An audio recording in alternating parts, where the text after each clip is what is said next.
క్రమశిక్షణ, సమయపాలన అన్నీ ఉంటాయి అందులో. కానీ మనం ఒక మనిషి ఒక స్థాయికి వెళ్ళాడంటే కారణం జ్ఞానమే. అది సంపాదించుకునే దాంట్లోనే ఆ తల్లిని మనం ఆరాధిస్తాం. జ్ఞానం చదువు అని కాదు, జ్ఞానం. అక్కడ జ్ఞానం కూడా, చదువు కూడా జ్ఞానంలో ఒక భాగం. జ్ఞానం పెంచుకోవడం చదువు అవసరం. చదువు లక్ష్యం కాదు మనిషి, జ్ఞానం లక్ష్యం. ఆ జ్ఞానం అనే లక్ష్యాన్ని చేర్చడానికి చదువు అనేది ఒక సాధనం అంతే. సరే ఆన్సర్ పెట్టి నేను చెప్పిన ప్రయత్నం చెప్పండి. నేను ఒక విద్యార్థిగా జ్ఞానం, క్రమశిక్షణ, నైతిక విలువలను పాటిస్తానని ప్రతిజ్ఞ చేస్తున్నాను.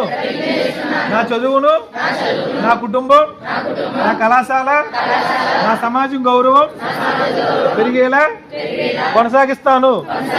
సమయపాలనతో, శ్రమతో, సత్యనిష్టతో నా లక్ష్యాలను హృదయపూర్వకంగా సాధిస్తానని ప్రతిజ్ఞ చేస్తున్నాను.